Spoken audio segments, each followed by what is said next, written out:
Bonjour tout le monde, alors cette fois on vous emmène en Lituanie voir les céréaliers en semi-direct.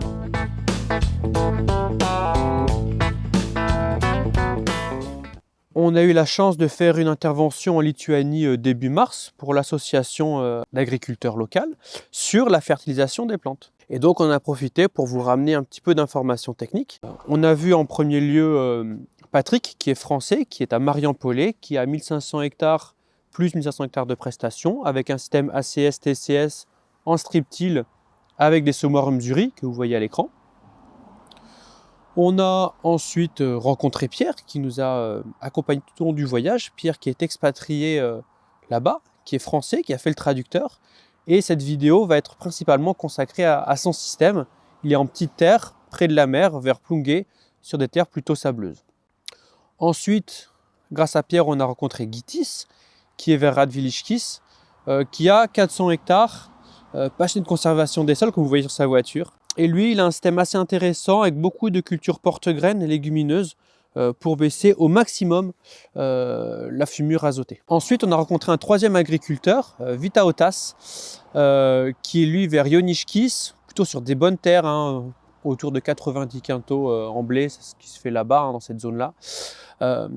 Le souci, c'est qu'il a, lui, que 150 hectares et il est entouré de fermes qui font 1000, 2000, 3000 hectares. Donc évidemment, c'est les plus gros qui ont le plus de facilité pour racheter les terres autour. Voilà. Hélas, on n'a pas pu monter ce qu'on a filmé chez lui. Donc vous aurez deux vidéos, celle-là qui est consacrée au système de Pierre et il y en aura une deuxième à la suite qui sera consacrée au système de Gytis avec ses cultures porte-graines. Eh ben, je suis Pierre Costa et je viens de Lyon, je suis originaire de Lyon. J'ai émigré en Lituanie en 2000, donc il y a 24 ans. Et donc j'avais une petite ferme là-bas dans Lyon que j'ai laissée. Et je suis venu m'installer là, donc on est au nord-est de la Pologne, un peu au-dessus de Kaliningrad. Ma ferme est située au nord-ouest de la Lituanie, à 70 km de la mer Baltique. On est sur un climat océanique froid, donc on a des hivers assez longs, hein, plusieurs semaines de gel d'affilée, moins qu'il y a 20 ans, mais bon, c'est encore plusieurs semaines de gel d'affilée, assez enneigé, pareil, moins qu'il y a 20 ans. L'été, quand je suis arrivé, c'était rare qu'on monte au-dessus de 30 degrés, très rare même. Bon, maintenant, c'est moins rare, on monte pas au-dessus de 35. Donc, il y a 20 ans, j'ai pris 22 ans maintenant, j'ai pris des terres d'un ancien kolkhoz il y avait 2500-3000 hectares, ça a fait faillite. C'est encore un qui n'a pas supporté le passage à l'économie capitaliste. En bordure de ce kolkhoz-là, j'ai pris 130 hectares de terre ou 160 hectares de terre qui avaient été abandonnés. Enfin, je me suis installé dans une zone où il y avait plusieurs centaines d'hectares qui étaient abandonnés depuis longtemps. Moi, j'en ai pris 160 au départ, et puis après, en une dizaine d'années, j'en ai 500 maintenant d'un seul tenant. Donc un système plutôt conservation des sols, même vraiment conservation des sols. Il y a 10 ans, je suis passé semi-direct complètement. Sinon, la première année là-bas, j'ai labouré, puis en fait, il y a plein de gros cailloux. Des gros cailloux granitiques qui peuvent faire jusqu'à plusieurs tonnes. Donc, dès la deuxième année, j'ai abandonné la charrue. J'ai travaillé avec outils à disque jusqu'en 2013. En 2013, je suis passé j'ai acheté un semoir à 750 et puis je suis passé en semi-direct. Alors semi-direct et puis dans la foulée, 2-3 ans après, j'ai commencé à faire des couverts végétaux. Après avoir intensivement lu TCS et regardé vers de terre production, je me suis décidé à non seulement à faire des couverts, mais à essayer de les améliorer, mettre pas que de la moutarde, enfin le système, l'évolution habituelle de quelqu'un qui passe en agriculture de conservation, quoi. J'ai essayé d'allonger ma rotation depuis longtemps quand même. Toujours, j'ai pas fait que colza, blé, orge. J'ai toujours essayé de faire un peu de pois, des lupins, du colza de printemps, pas du colza d'hiver, du sarrasin. Là maintenant, je suis sur une rotation sur 8 ans. Sur 8 ans, il y a 5 céréales et 3 pas céréales, quoi, légumineuses ou colza. peut-être dans l'avenir, enfin probablement dans l'avenir, du radissement et de la veste. Ok. Et tu soulignais pas mal que ton optique, c'est de minimiser les frais, tu disais.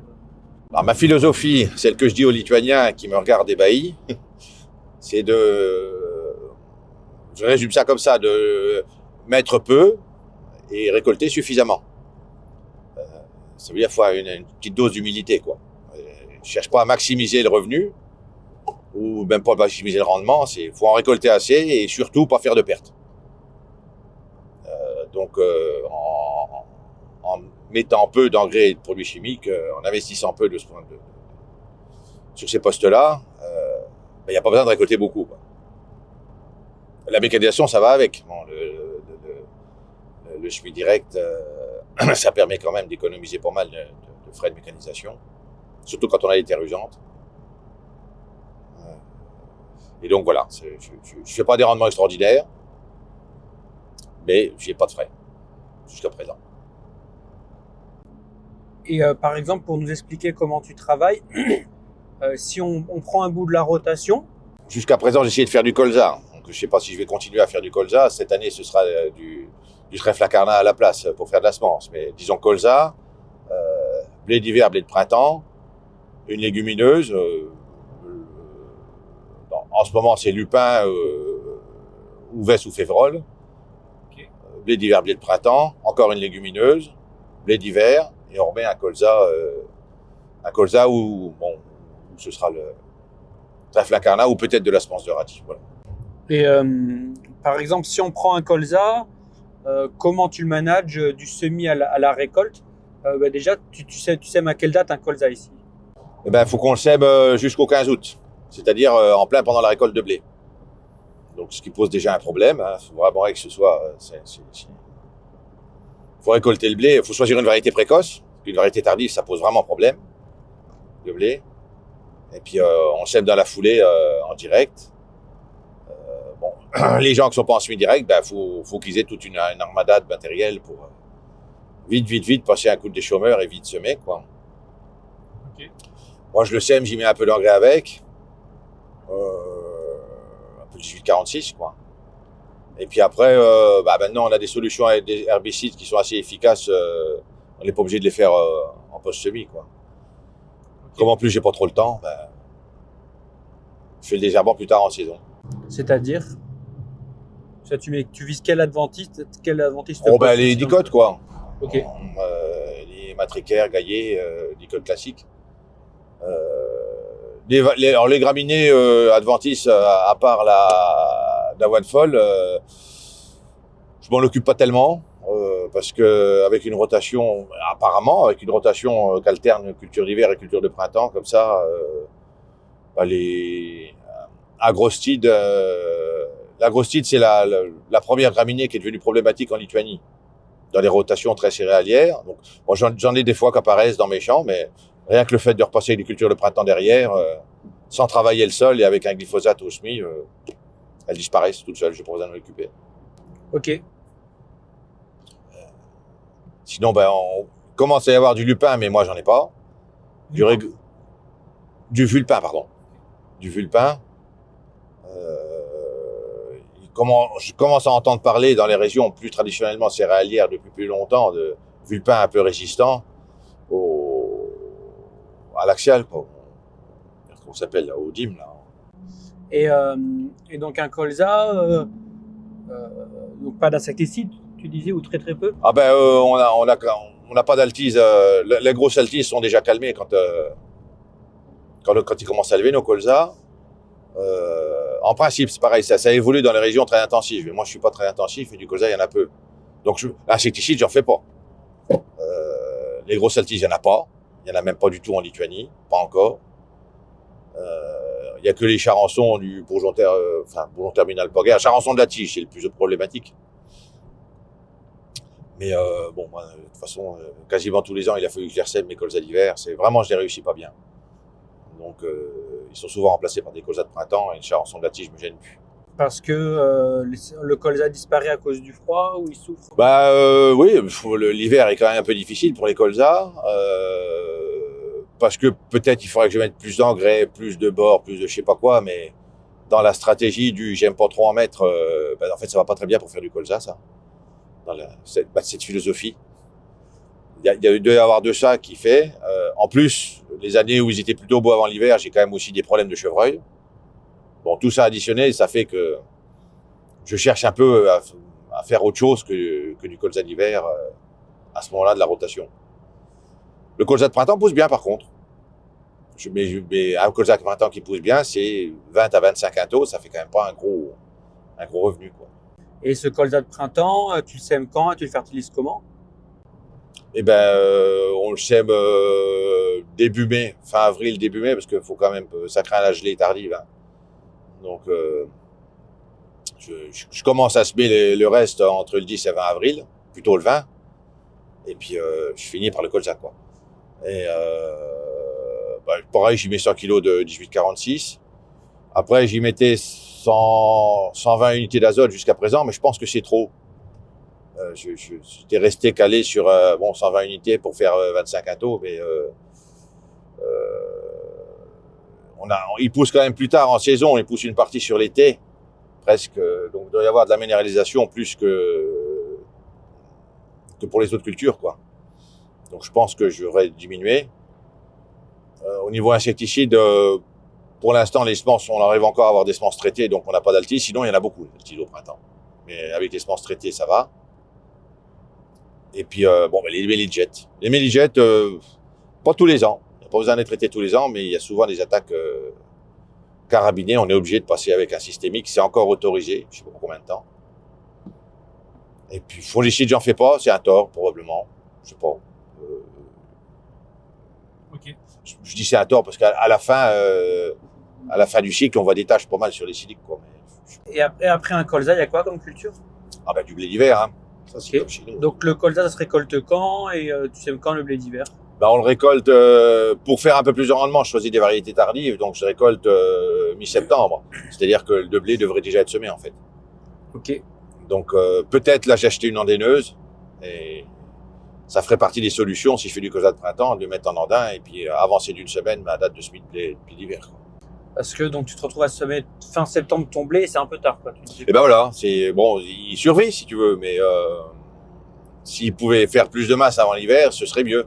Au printemps, nous, la terre elle était gelée il y a pas longtemps. Là, ça va recommencer tout doucement à végéter, puis très vite, on va remonter en température, puis on rallonge les jours. Et les blés qu'on pas talés avant l'hiver, en fait, ils n'attalent pas après, quoi. C'est une piste d'amélioration. Faut que j'arrive à semer un peu plus tôt. Hein, donc dans ce cas, tu semes un peu plus tôt, mais un blé, donc là, fin septembre, c'est un peu trop tard. Donc c'est quoi une bonne date de semis pour un blé? Et à quelle densité tu sèmes? Et est-ce que tu fais face aux soucis qu'on peut avoir en France niveau insectes, pucerons, cicadelles, ce genre de choses, quoi, qui nous donnent des viroses et qui nous embêtent pour des semis ultra précoces? Bon, pour les viroses, non. Jusqu'à présent, il n'y en avait pas. J'en entends parler un petit peu dans le centre de la Lituanie, mais bon, à mon avis, ça va mettre un moment avant de venir chez moi. Ok. Sinon, on se met tôt, on peut semer fin août. Hein. Il n'y a pas de problème. Je l'ai fait une fois. Il pleuvait tellement pendant la moisson que j'ai profité d'aller semer une parcelle très saine. Le blé pousse très bien, il n'y a pas de problème. En fait, il faudrait que je sème dans la première semaine de septembre, c'est bien. Après, semer après début octobre, là, on hypothétique gravement le rendement. Et désherbage d'automne sur un blé ou pas? Vu que j'ai pas de problème de graminées, moi je fais 0,15 de DFF histoire de calmer les matricaires et les gaillets pour ne pas avoir à courir au printemps en fait. Parce que si je désherbe pas à l'automne, au printemps je suis obligé de... J'ai à peine fini mes semis de printemps que faut tout de suite faire le deuxième coup d'engrais, le désherbant et ça fait un peu trop de charge de travail. Et en désherbant un tout petit coup à l'automne comme ça, ça me permet d'attendre un peu plus longtemps au printemps et de désherber un peu plus tard, tranquille. Et d'accord. Et donc tu parles d'engrais sur le blé. C'est quelle dose? Enfin, c'est quel engrais tu apportes? À quelle dose? Et quand? L'engrais, pendant 15 ans, j'ai mis de l'ammonitrate 27 avec du calcium et du soufre. Donc mes terres sont acides, hein, à tendance acide. Et cet engrais-là était très bien. Bon, et je reviendrai à cet engrais-là. Il est bien équilibré en soufre et en azote. Et de bonne qualité. Les 2 dernières années, on a eu une telle flambée du prix de l'engrais que j'étais repassé en urée sulfate d'ammoniac. Ça faisait des économies substantielles, mais je vais revenir à cet engrais doux et bien équilibré qui est l'ammonitrate 27. Avec le temps, je diminue les doses d'engrais aussi, parce que j'en suis à 110-120 unités pour faire 50-60 quintaux de blé. J'en mettais 150, mais dans les 150, il y avait 30 unités sur la dernière feuille pour faire de la protéine. Et en fait, à mon avis, 2 ans sur 3, ça sert à rien. Donc, j'en mets plus.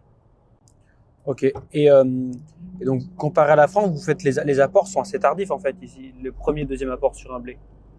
Le premier apport, on le fait fin mars, que le blé est à peine réveillé. Oui, t'es à talage quoi, fin mars. Voilà. Enfin, je suis en sortie hiver. Le blé se réveille de ce serait talage, mais il a à peine le temps de se réveiller qu'il arrête de taler, quoi. Il monte vite. Ouais, ok. Et puis le deuxième apport, je le fais après les semis de printemps, début mai, quoi. Ok. Et je crois que tu disais que tu travaillais un peu de phosphore, donc au semis aussi pour le blé. Que au semis. Apparemment, c'est comme ça qu'il faut le mettre. Pas beaucoup, mais que au semis. Tout à fait, ouais. Donc je travaillais en 1846. Et puis, plus ça va aller, plus je pense que je vais passer en super 18. Alors, pas d'azote dans la ligne de semis. À l'automne, il n'y a pas de problème. Ok. Au printemps, j'ai eu des gros problèmes au début que je suis passé en semis direct. Vraiment, j'ai cru que mon orge de printemps, elle allait crever, tellement elle était fatée, elle était en fin d'azote. Donc là, j'en mets encore, mais je sais pas, peut-être que dans l'avenir, il n'y aura plus besoin. Donc on est sur une parcelle, sur la partie un peu plus argileuse, un peu moins sableuse de la ferme. Parcelle précédente en pois. D'ailleurs, cette partie-là, elle était en pois caméline.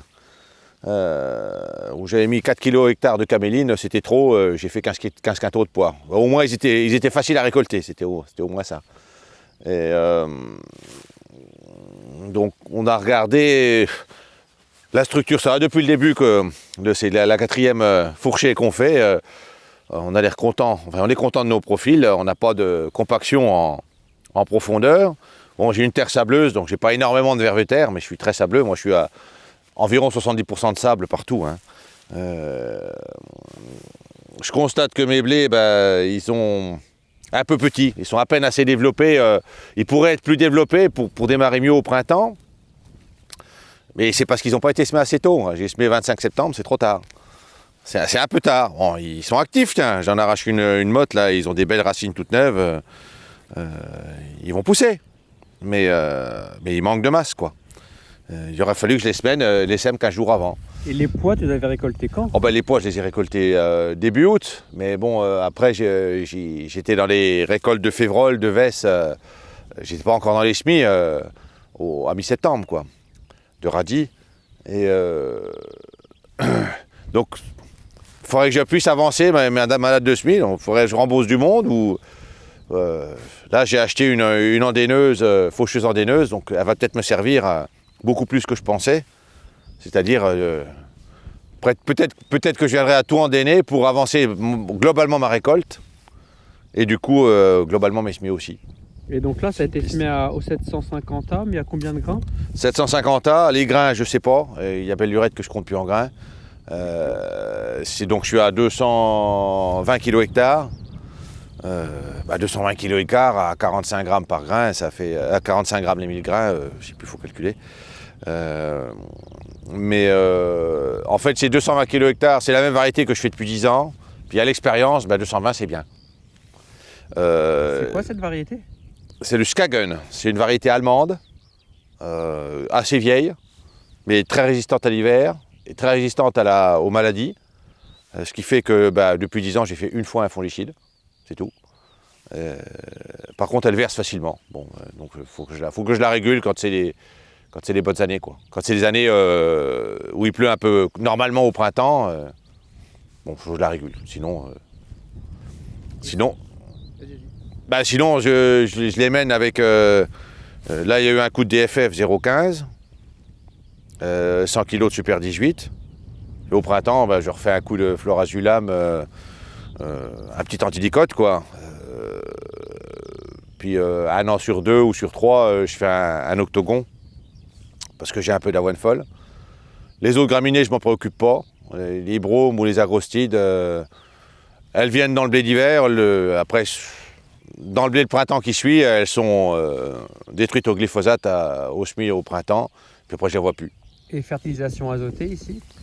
Je vais mettre 110 unités, à peu près, pour objectif 50-60 quintaux. Tu fractionnes en combien de passages? 2 fois. Alors, jusqu'à il y a 2 ans, je faisais un 3e apport, donc je montais plutôt vers les 140 unités, 150. Je mettais un 3e apport sur la dernière feuille pour faire de la protéine. Mais en fait, il me semble que 3 ans sur 10, ça sert à quelque chose. Il y a encore 3 ans sur 10 où ça sert à quelque chose, mais il pleut à la moisson, de toute façon c'est fourragé, c'est germé ou c'est... Et puis 3 ans sur 10, ça aurait fait de la protéine de toute façon. Donc je ne fais plus le 3e apport. Et avec ton 2 apports, tu fais combien de protéines ici? Entre 12 et 14. Naturellement, on fait de la protéine ici. D'ailleurs, on ne fait pas d'orge de brasserie. Naturellement, on fait de la protéine. Je ne sais pas trop pourquoi. On est arrivé sur les sols, les premières analyses que j'ai faites, on était entre 2,5 et 3,5 de matière organique. Et puis, on a des fins de printemps, début d'été, en général, et assez humides. Donc, peut-être que ça minéralise et c'est pour ça que ça fait de la protéine. Mais sinon... on n'a pas de problème pour faire des blés protéinés. Ouais. Et avec des semis aussitôt, pas de pucerons dans tes cultures pour l'instant? Alors moi, j'en ai jamais vu. Même en semant fin août, ce qui m'est rarement arrivé, mais c'est arrivé. Je viens d'entendre qu'il commence à y avoir quelques problèmes dans le centre de la Lituanie, où il y a une tradition céréalière plus ancienne que chez moi. Commence à avoir quelques pucerons et ce qui ressemblerait à de la virose, mais c'est que les débuts, quoi. Mais ça va venir aussi. Donc l'installation de drainage, de stockage, c'est de stockage, triage-séchage là. En ramenant la récolte des champs, jusqu'à présent je l'ai toujours séché directement, mais bon, des fois elle n'est pas propre, alors ça fait quand même des dépenses de séchage en plus. Jusqu'à l'an dernier, je mettais l'installation de triage à l'automne et je la renlevais avant la moisson. Bon, puis ça prend quand même presque une journée d'installer tout ça. Donc cette année, je vais le laisser. J'amène là, je trie. Si je ramène de la récolte pas propre, je la trierai avant de sécher. Du coup, je passe plus de temps à sécher parce que le trieur, il n'est pas assez puissant. Mais de mon trieur ukrainien, je passe dans le séchoir à grains. Et tu disais que tu étais obligé de sécher beaucoup de... Par exemple, un blé, c'est quelque chose que tu sèches, toi? Ah oui, tout le temps. Parce que tu récoltes à combien d'humidité ici? Entre 16 et 18 quand ça va bien. Ok. Et puis des fois c'est plus de 20. On essaye de faire pas plus de 20. Parce que après ça commence à coûter vraiment cher en séchage, mais des fois on est coincé. Ok. Et puis comme le blé il part directement au port, il faut qu'il soit à 14.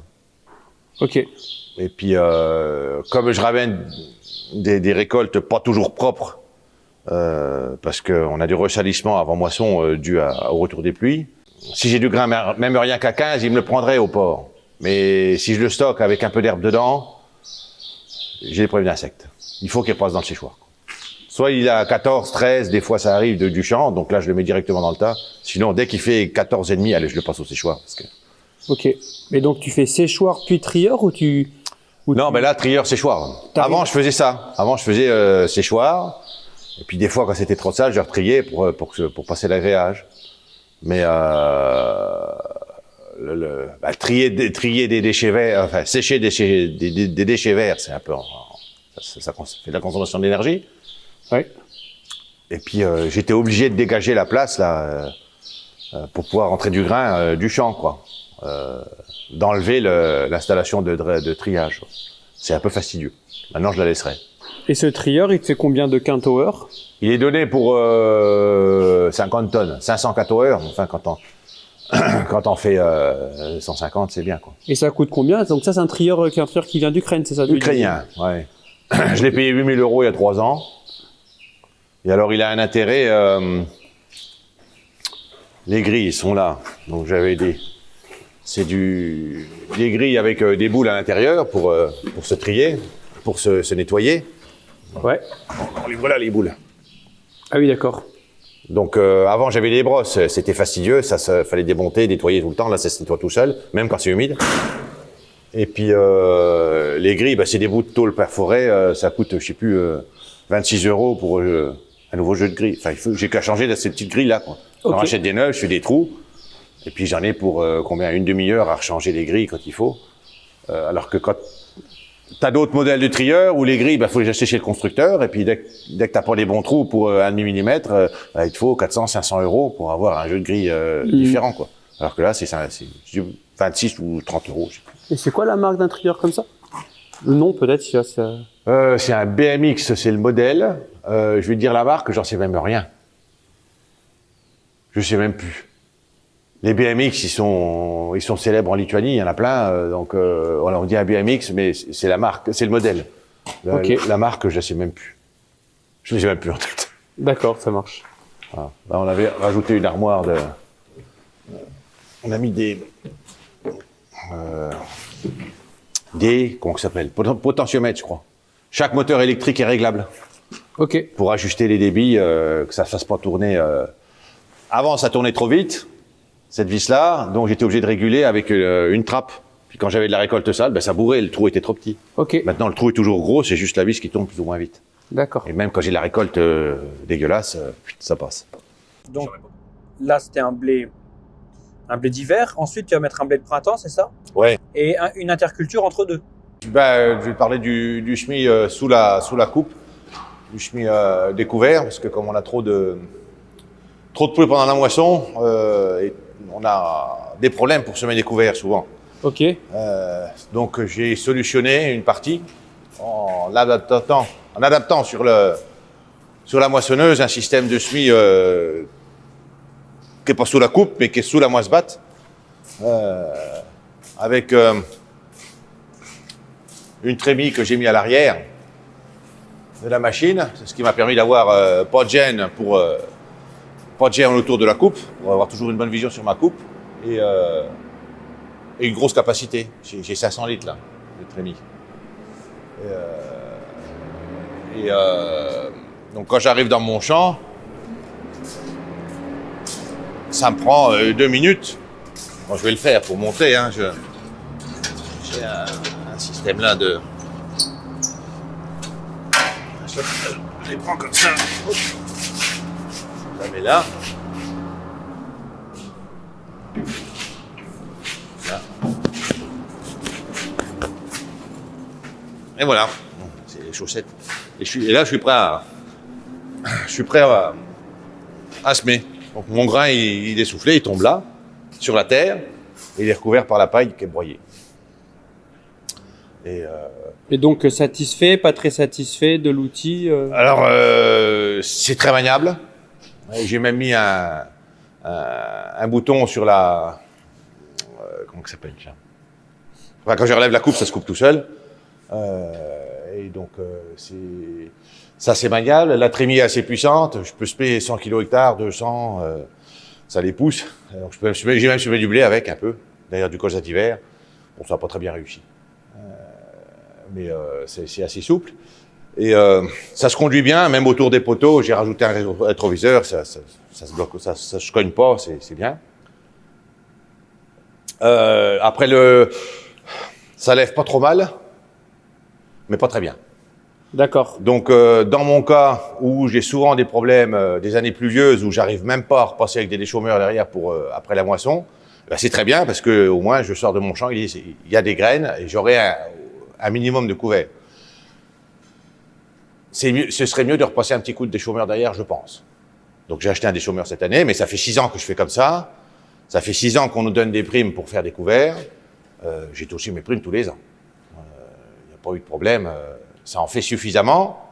Ça pourrait être mieux. Et est-ce que c'est pas une charge mentale de dire il va pleuvoir, faut que je moissonne bien. Ah merde, la trémie de la batteuse où il y a la semence de couvert, elle est pas très vide. Merde, faut que je pense à m'arrêter. J'appelle mon gars, il recharge, je redémarre. Alors, ça fait pas t'as pas la tête comme un attends, j'ai arrangé tout ça. D'abord, j'ai une caméra dans la trémie pour suivre.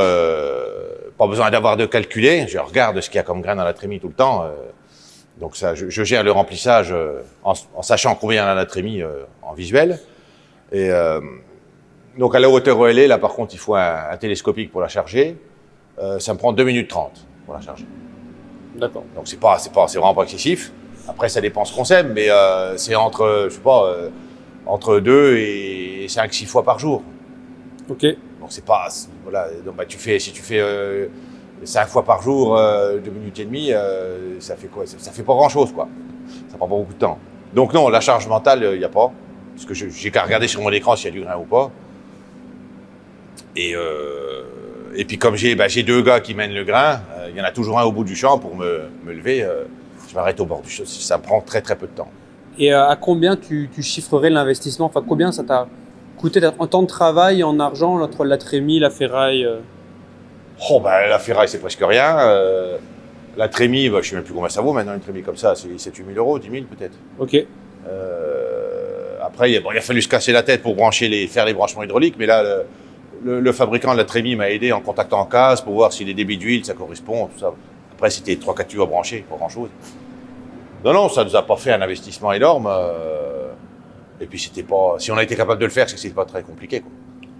Et là, t'as pas t'as pas d'accumulation de grains dans le tuyau. Je vois qu'il est assez. Non, elle souffle fort. Ça souffle fort. Elle souffle fort. Même 200 kg de blé à l'hectare, ça. Ok. Il n'y a pas de problème là-dessus. Après, peut-être que j'ai des histoires d'acidité de surface qui font qu'il y a des ronds qui lèvent pas bien. Pas très bien. Donc, bon, c'est pas. Je répète, c'est tout juste acceptable. Par contre, tu soulignes que pour que ça marche, il faut de la flotte. Enfin, le grain, il attend. Je pense, il faut pour que ça lève, il faut qu'il y ait un coup de flotte quand même assez rapidement après, quoi. Pas forcément. Alors moi, je suis plutôt dans les conditions humides. Je suis plutôt embêté par l'eau, donc je peux pas te dire si on est dans des conditions très sèches. J'essaie de me souvenir maintenant s'il y a eu des années où je l'ai fait et puis après on était sec. S'il y a eu quand même des périodes de sec où les crucifères lèvent pas mal. Après, tu as d'autres graines qui lèvent moins bien. Bon, si c'est raide de sec, je sais pas. Chez nous, raide de sec, ça arrive pas, quoi. Ou quasiment pas. Donc c'est difficile de se projeter.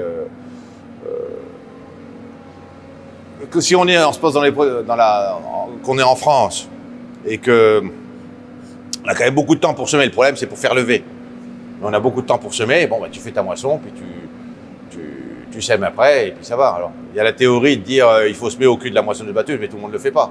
Ouais. De toute façon, les couverts, de plus en plus, ils poussent en arrière-saison en France. Donc, c'est pas pareil. Moi, il faut qu'il soit semé tout de suite, il faut qu'il lève tout de suite, parce qu'à mi-septembre, c'est fini, ça pousse plus, quoi. Parce que là, tu moissonnes courant août, toi, tu disais. À partir de début août et tout le mois d'août. Ok. Après, le mois de septembre, c'est les légumineuses. Là, je fais pas de couvert. Je leur sème le blé tout de suite.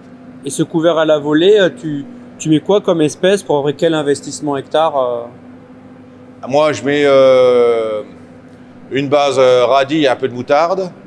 Après, une légumineuse, là, c'est du trèfle incarnat, ça peut être des vesses. Enfin, tout ça, c'est des semences que je peux produire moi-même.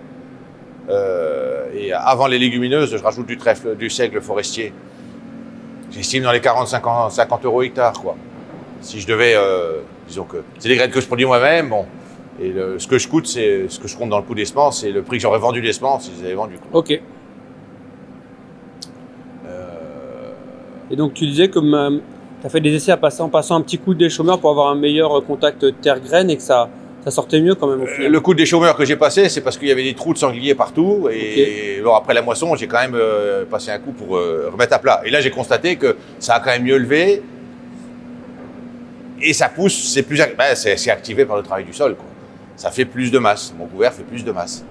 Donc, d'un côté, on a brûlé un peu de matière organique. De l'autre côté, on en refait. Je ne sais pas où est la balance. Mais le fait est que ça fait un plus beau couvert. Et niveau charge de travail, c'est trop short pour vous d'envoyer le couvert au semoir à dents post-batteuse? Il faut un gars de plus. Ok. Alors, jusqu'à présent, c'était le raisonnement. Il me fallait un gars de plus, un tracteur de plus, tout en plus, pour pouvoir suivre la moisse-batte avec un semoir. Ça m'est arrivé de tomber un peu en panne avec celle-là, donc j'ai retourné semer avec le semoir à dents une semaine après. Il y a une grosse différence dans le développement du couvert, parce que c'est trop tard. Ok. Tout de suite, on perd en température. Et ton couvert à la volée, donc il est envoyé sur le sol courant août. Et avec l'arrivée du froid, il fait quelle hauteur avant qu'ils se mettent en rideau avec l'hiver? Combien ça fait 80 cm. Ok. 80 cm. Si je les semais toute fin août, parce que ça arrive qu'on récolte des blés, il pleut, on finit de récolter le 25 août. Bon, là, il fait 50, quoi. Ok. Il est plus court. Et c'est régulier ou c'est plein de trous, en fait, ce couvert, justement? Oh non, c'est pas très régulier. Ok. C'est parce que la levée est quand même pas très régulière. C'est quand même, je me dis, est-ce que c'est l'état de la surface, l'acidité ou je sais pas quoi, c'est pas très satisfaisant. C'est tout juste satisfaisant. Ok. Voilà. Très clair. Mais par contre, c'est très très rapide.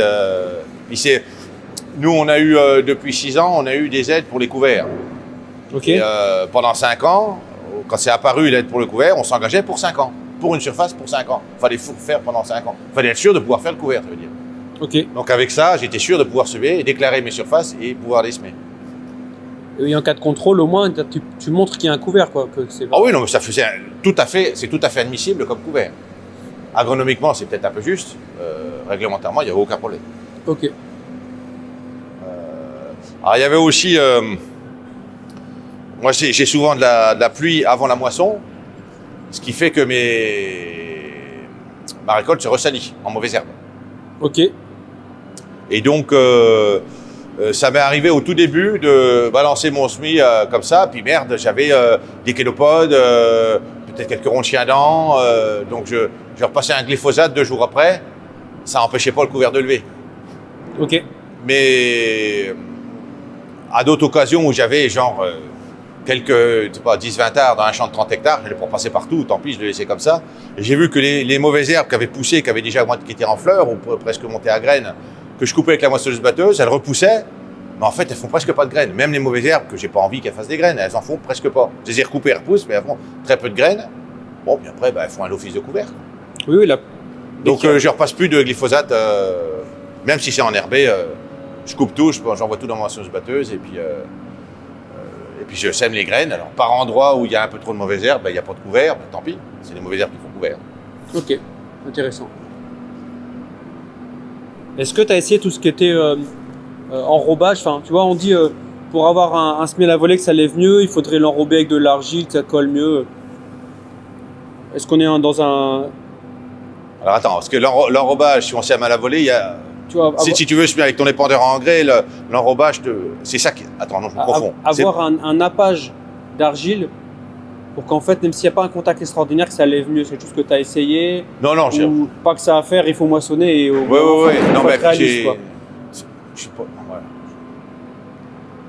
Dans la mesure où ce que je faisais, c'était acceptable. Ouais.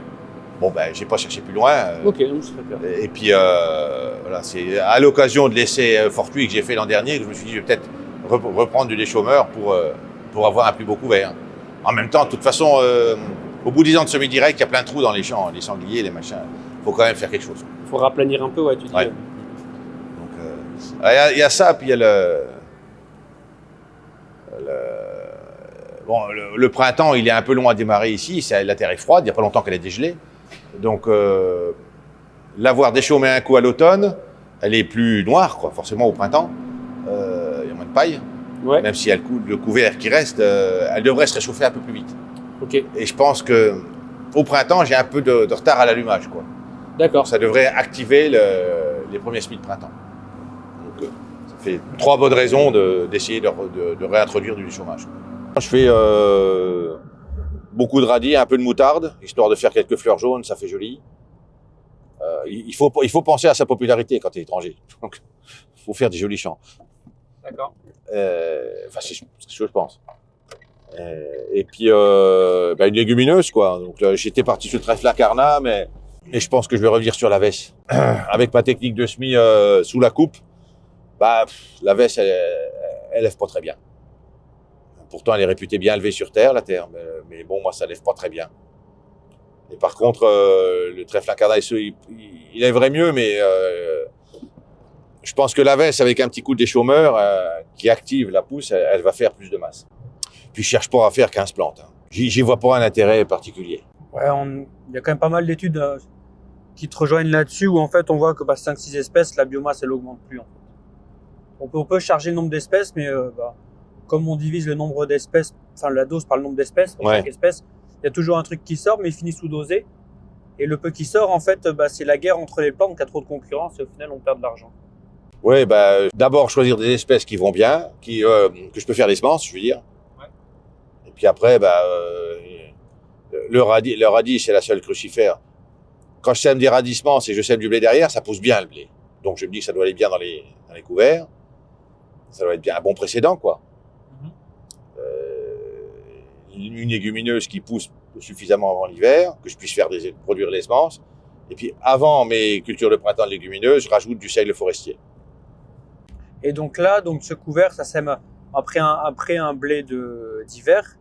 Tu moissonnes ça courant août, c'est ça? Ah oui, hein, c'est environ entre le 10 et le 20 août, on va dire, les blés d'hiver. Ok. Et donc tu sèmes le couvert donc à la batteuse. Oui. Ça va te suffire? Redresse un petit peu. Bon, chez moi, c'est sableux. On vient de faire un profil là où on avait semé au drone, au 15 juillet, donc 2 semaines avant moisson l'an dernier. On avait essayé d'épandre quelques trèfles, 4 variétés de trèfles avec un peu de moutarde. On avait mélangé pour voir ce que ça donnait dans les semis avant moisson. Donc, alors, sur le semis avant moisson, dans les blés, ça a pas trop mal levé dans des blés clairs. Mais dès qu'on était dans les meilleures terres où les blés étaient plus forts, là, non, ça n'a pas bien levé du tout. C'est mieux de semer sous la coupe pour moi. Ok. Quant au semis au drone, bon, c'est un outil, c'est un peu trop technique pour nous paysans. C'est un peu difficile à prendre en main. Et je pense que c'est le genre d'outil qui a été mis au point par des non-agriculteurs, mais sans le concours vraiment des agriculteurs. Typiquement, je pouvais pas semer moins de 15 kg/h de trèfle avec. Et tout en faisant ça, en fait, et tout en passant tous les 6 mètres, puis en fait, il est apparu que ça m'en a semé tous les 3 mètres. Donc, s'il y avait eu un agriculteur qui avait moindrement participé à la mise au point de cet appareil-là, il n'aurait pas laissé faire un truc pareil, quoi. Bon, il y a des progrès à faire. Il y a peut-être quelque chose à faire avec les drones, qu'ils aient plus de capacité, qu'ils emmènent plus large, qu'ils soient plus conviviaux à utiliser. Mais dans l'état actuel, ça coûte quoi? 25 000 €? C'est peut-être moi, je l'ai payé 28 000. C'est peut-être pas l'investissement à faire tout de suite, quoi. Si quelqu'un doit investir, c'est un entrepreneur. Parce qu'il faut s'en servir tout le temps. Si tu l'as, tu t'en sers un matin, et puis après tu laisses 3 semaines sur l'étagère. Après, tu sais plus comment ça marche, tu as oublié. Il y a des histoires de connexion, il faut un Internet puissant. Non seulement puissant, mais en plus, si tu t'en sers pas pendant un moment, il perd les satellites. Alors, il était 2 heures au bout du champ pour qu'il se reconnecte. Faut que ce soit. Si quelqu'un dans son navire, c'est un entrepreneur. Et donc, si quelqu'un veut un drone, t'en as un à vendre à 10 000 €, c'est ça, ou 15 000 €? Oui. Il est à vendre. Il va se vendre. Parce que des entrepreneurs, il y en a quelques-uns en Lituanie. Ok. Qui font ça. Donc, mais c'est plutôt pour du semis d'herbe. Du sursemis d'herbe dans les céréales. Bon, il y a un peu de traitement, mais plutôt en maraîchage. Les gens qui veulent pas passer avec leur tracteur dans les champs, dans les champs de légumes. Bon, voilà. Après, il y a l'hiver qui se fait. Oui. Et ton blé de printemps, tu le sèmes à quelle date à la suite, donc l'année d'après? Toute fin avril. En gros, vers le 20 avril, je sème les légumineuses, les pois, les févroles, les lupins.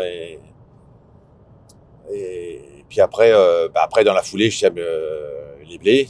Puis je finis par des causas de printemps si j'en ai. Ok. Et donc certaines de tes cultures de printemps, tu les fais au disque, d'autres à la dent, c'est ça? Les légumineuses à la dent. Les légumineuses, dès le départ, en les semant direct avec le disque, je trouvais qu'elles patinaient beaucoup. Elles avaient du mal à démarrer. Et puis, incidemment, en ayant une fois passé un coup de déchauffeur pour égaliser les traces je sais pas si c'était des chasseurs qui étaient passés dans mes champs ou je sais plus quoi. Et ben, j'ai vu que la légumineuse poussait beaucoup mieux, beaucoup plus vite, là où j'avais passé un coup de déchauffeur. Okay. Donc j'en ai conclu à une terre trop froide. Alors j'ai acheté un semoir à dents pour avoir un travail intensif sur la ligne de semis. Et effectivement, elle pousse mieux comme ça. Mais moi, la dent, ça relève des cailloux, donc Tout ce que je peux semer avec le disque, je sème avec le disque. On est sur une parcelle légèrement moins sableuse de ma ferme. Bon, on voit quand même qu'il y a des cailloux, hein. Ça c'est le signe de ma ferme, il y a beaucoup de cailloux. Un trèfle incarnat semence, je mets derrière un blé d'hiver, je mets le 10 août. Bon, c'est la première fois que je fais ça. On verra ce que j'ai comme récolte. Bon, je sais depuis que c'est sensible à la gelée. Les fleurs sont très sensibles à la gelée. Or, il fleurira début juin et moi j'ai souvent une toute petite gelée début juin, c'est pas rare. Donc, je ne suis pas sûr que je continuerai l'expérience. Puis on est venu voir comment travailler les racines du trèfle. Bon, elles sont rentrées quand même dans le profil, pas très très creux, mais de manière régulière. Et puis on n'a pas trouvé de semelle importante dans cette terre qui n'a pas été travaillée depuis 10 ans. Et donc là, ce trèfle incarnat, c'est t'as envoyé combien de graines ici On a semé kilo hectare, parce que les graines, je compte jamais en graines, moi je suis resté. On a mis, je crois que c'est 15 kilo hectare. 15 kilo hectare, c'est les recommandations du fabricant, hein. Pas du fabricant, de l'entreprise qui nous fait faire les semences. Bon, j'ai quelques matricaires, donc je pense que je vais faire un base à grand quand la température va monter. Puis sinon, j'y ferai rien. Le trèfle, je le fais pas. Je vais pas y mettre de l'engrais. Ce que je veux, c'est que c'est lui qui va avoir un bon sol. C'est à lui de m'en apporter de l'engrais. Et la culture suivante, ça sera quoi? Ah bah du blé d'hiver. Blé d'hiver, blé de printemps, une légumineuse encore, blé d'hiver, blé de printemps, encore une légumineuse. Puis après, on viendra. Normalement, c'était un colza, mais bon, j'ai jamais bien réussi les colzas d'hiver. Et les colzas de printemps, j'ai réussi mieux, mais un colza printemps réussi, c'est 20-25 quintaux, donc j'essaye autre chose. Donc si ça va aller comme ça, sur 8 ans, j'aurai 3 légumineuses, plus celles que j'aurai dans le couvert. Ici, donc on est en Europe de l'Est. C'est pas très clair pour les Européens de l'Ouest, en fait, comment ça fonctionne. Donc c'est l'Europe, c'est pas le Far West ici. Non. Est-ce que tu peux nous parler un peu plus de comment ça se passe, le système agricole? Est-ce que vous avez par exemple des coopératives? Alors il y en a très peu, il n'y en avait pas du tout, hein, jusqu'à il y a une dizaine d'années que les premières ont commencé à se construire. Donc il n'y avait que des négociants qui avaient commencé dans les anciennes structures de stockage de grains des temps russes, donc qui étaient énormes. En général, les négociants se partageaient des cellules dans ces structures-là. Puis petit à petit, il y en a qui se sont construits des points de collecte à droite à gauche. Pratiquement tous, ils font aussi de la fourniture de l'engrais de phyto. Ok. Bon, c'est très très courant de payer à la récolte, hein, prendre les phytos à crédit. Mais jusqu'à l'an dernier, ils avaient des taux d'intérêt qui étaient légèrement supérieurs aux banques, mais ça allait. Puis alors là, c'est devenu plus de 2 fois le prix des banques cette année. Okay. Donc là, il y a intérêt à faire des prêts. D'accord.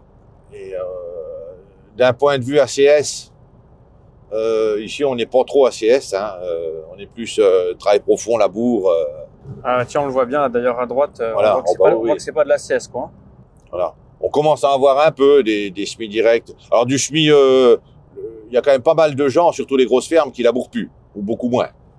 Mais ils labourent pas, mais ils travaillent avec des outils à dents à 20 cm ou 30 cm de profond. Donc d'un point de vue travail de la terre, c'est pareil. Ou destruction pour le travail du sol, c'est pareil. Mais bon, de ce point de vue-là, ils sont, à mon avis, comme beaucoup d'agriculteurs, au moins des pays industrialisés, c'est que il faut travailler. Donc, dire je vais passer juste avec mon sport de semis direct une fois par an, puis comme ça, ça va être semé, c'est pas moral. T'as pas travaillé. Okay. Donc, il y a pas mal ça. Mais ça commence à se développer un petit peu.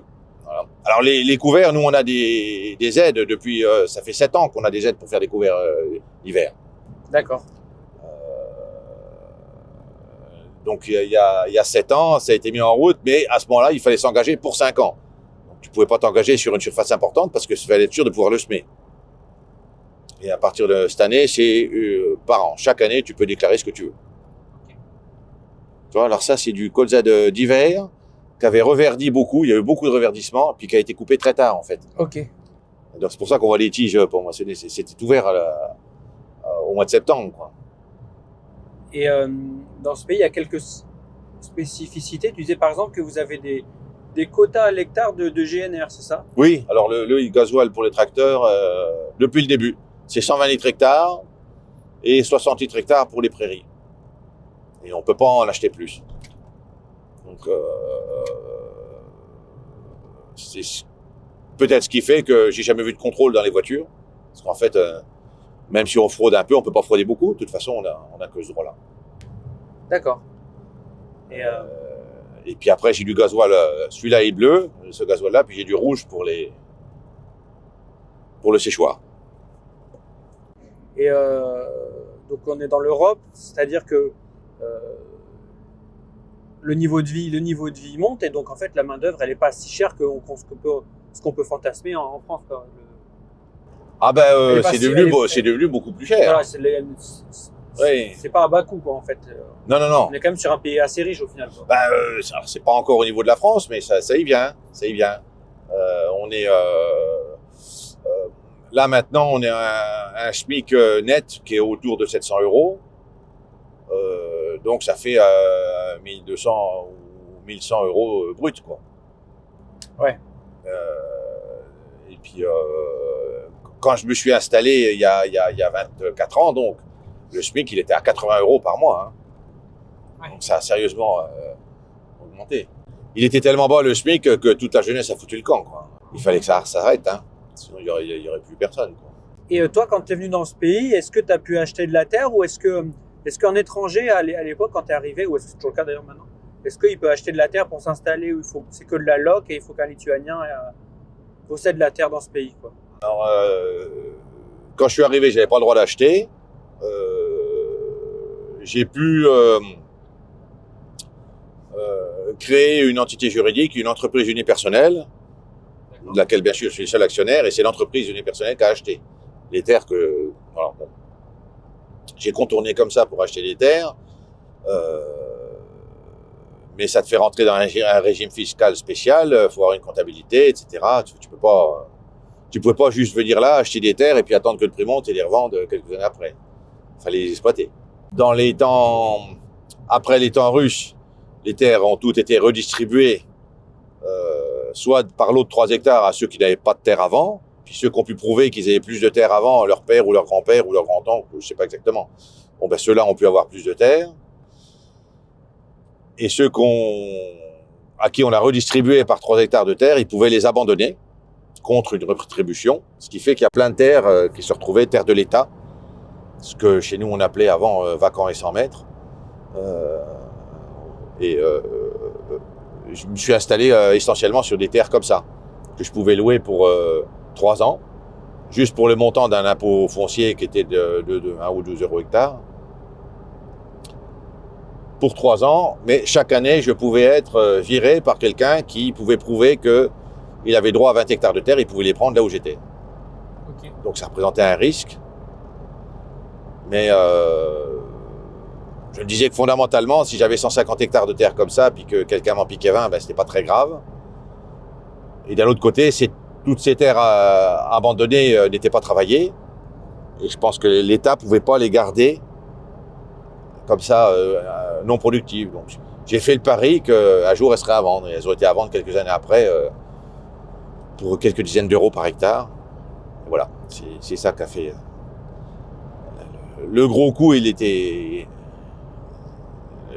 comment je dirais, l'intérêt de partir de France, l'intérêt mercantile, il était là, quoi. Là, ça m'a aidé à avoir plein de terres que j'ai pas eu cher pour pouvoir faire progresser la ferme. Et donc on est en Europe de l'Est. Est-ce que vous subissez aussi ici le prix la baisse des coûts des céréales liés aux imports ukrainiens, ou comme il n'y a pas de frontière directe et qu'il y a l'enclave et la Biélorussie, ça tamponne un peu? Bah, ça tamponne un peu. Maintenant, la baisse du cours des céréales, je sais pas, elle baisse au matif, elle baisse de manière internationale. Donc, il ne doit pas y avoir qu'une influence du blé ukrainien. Il y a une influence certaine pour les pays limitrophes de l'Ukraine. vraiment Pologne, Tchéquie, là c'est sûr qu'il y a déjà une influence locale, quoi. Ok. Après, je pense que s'il n'y avait pas eu la crise ukrainienne, on aurait quand même eu une baisse importante du prix des céréales qui nous pose problème pour couvrir les frais liés aux engrais, quoi. Mais nous ici, non, sinon il y a un peu de grain qui passe. Il y a un peu de grain qui passe pour aller d'Ukraine pour aller être exporté au port de Klaipėda, qui est à 70 km de chez moi. Donc il y a aussi un peu de grain qui rentre là, puis qui retourne en Pologne. Il y a un peu de magouille, mais pas beaucoup. Quant au blé russe, j'en entends parler, mais voilà, c'est que des oui-dire. Alors oui, quand même, sur ces terres que j'ai achetées pas cher, les terres de l'État, c'est ma femme qui les a achetées. C'était que pour les agriculteurs lituaniens. Il fallait avoir un diplôme agricole, s'installer agriculteur et être lituanien. Donc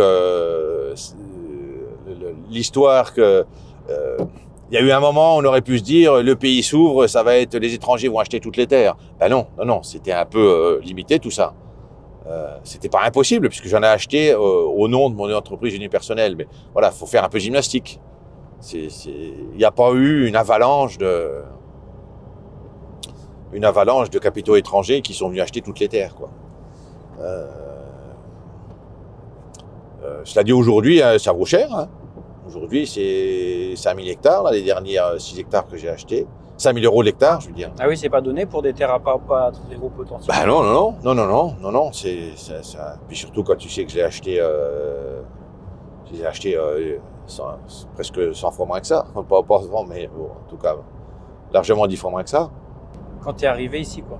Bah, 80, celle que j'ai achetée de l'État, puis après, quand j'ai acheté au privé, je payais ça 150 €, quoi. Progressivement, ça a monté. Mais, et après, tu soulignais que si tu achetais des terres aussi, dans ta zone, où c'est les sables acides, elles sont peut-être pas forcément très redressées niveau calcium, donc il y a un petit peu d'investissement à refaire pour finir. Ah oui, bah oui, le chaulage, puis les drainages. Alors, tout est drainé en Lituanie, tout. Ouais. Tout a été drainé dans les temps russes, de manière collective. Donc, ça, c'est quand même un gros atout. Ça devient un inconvénient quand tu as des parcelles un peu morcelées et que tu as un drainage qui marche pas chez toi à cause d'un drain qui est caché chez le voisin. Et puis si le voisin veut pas réparer ou te laisser réparer, t'es comme un con. D'accord. Mais pour moi, qui est quand même d'un seul tenant avec des grandes parcelles, c'est vachement bien. Parce que justement, donc tu t'es limité à t'as quelque chose comme 500 hectares. Mais oui. Pourquoi justement tu as 500 hectares et pas 3000? Parce que si la terre, à l'époque, elle était à 80 € de l'hectare, on fait un crédit puis ça part, quoi. Qu'est-ce qui t'a fait te dire je veux cette surface dans cette zone-là et pas 4 sites ou 8 sites pour faire 8000 hectares au final, quoi? Moi, je suis un agriculteur, je voulais une ferme à dimension familiale, quoi. Okay. Je suis pas un industriel, j'ai pas cette âme-là, j'ai pas cet esprit-là. Donc c'est pour ça que je voulais 150 hectares quand j'ai commencé, 150 hectares d'un seul tenant. D'accord. Avec possibilité d'agrandir à 300 autour. Bon, finalement, ça a été 500, mais maintenant, je suis quasiment tout entouré de forêt. Okay. Donc, il y a 2 petites fermes à côté de chez moi qui, à L2, font 150 hectares. Bon, les gars sont plus jeunes que moi, c'est pas moi qui reprendra ces fermes-là. Mais eux-mêmes n'auront pas de successeurs. Donc, peut-être que celui qui viendra derrière moi pourra avoir 150 hectares de plus, là, groupés. Si c'est mes enfants, tant mieux. Sinon, tant pis. C'est pas grave. Okay. Et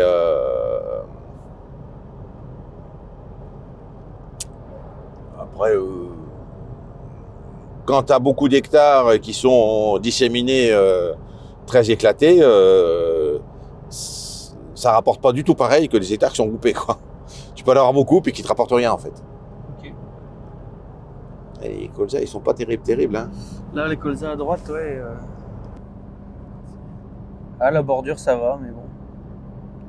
Et par contre, aussi, on te soulignait que c'est l'Europe, c'est pas le Far West, et donc t'as pas 50 produits interdits en France, tu veux pas faire 6 fois la dose non plus, quoi. Enfin, non, ça a été comme ça, mais ça s'est vite redressé. Non, faut qu'on remplisse un journal phyto qui corresponde à nos factures.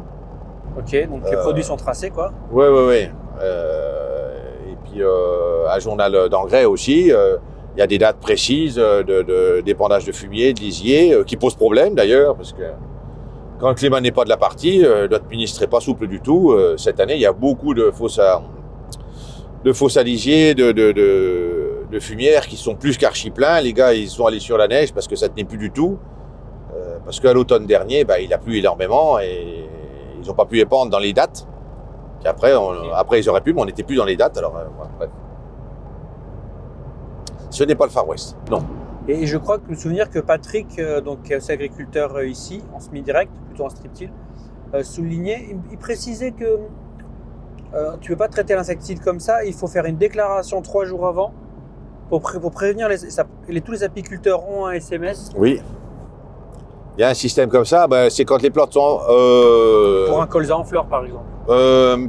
Non, maintenant, ça doit être... là que je sais plus, est-ce que c'est que les insecticides systémiques, même si les plantes sont pas en fleurs, ou si c'est tous les insecticides? Je sais plus, parce que j'en fais tellement peu d'insecticides que je m'en préoccupe pas.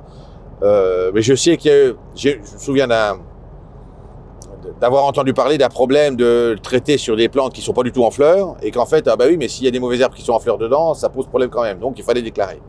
Quelqu'un a eu une amende. Donc oui, c'est possible. Faut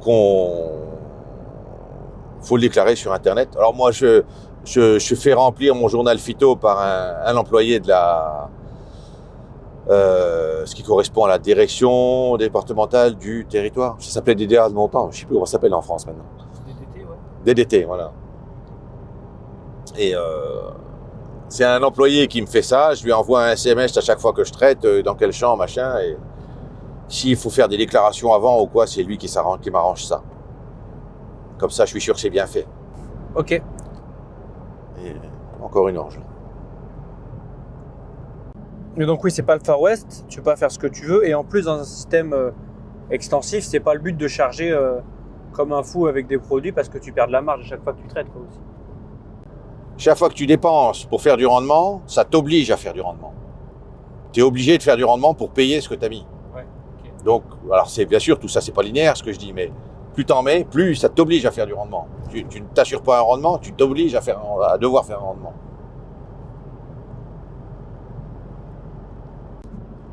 Et peut-être une dernière question. Actuellement, donc, près 500 hectares, et vous êtes combien à travailler sur la ferme? J'ai 2 ouvriers et une comptable. Okay. J'avais 3 ouvriers, mais bon, l'hiver c'était trop long, il y avait trop rien à faire. Puis ça pourrait paraître qu'avec juste en semi-direct, je pourrais faire ça qu'avec un seul ouvrier. Mais à la moisson, il faut qu'on sèche, qu'on stocke. Et puis à ce moment-là, il ne faut pas n'importe quoi comme ouvrier. Il faut des gars qui connaissent les champs, qui connaissent mes tracteurs, mes machines, qui sachent faire un peu tout, le séchoir, la nuit. Donc il faut garder des ouvriers toute l'année pour être sûr qu'ils soient là au moment opportun. Okay.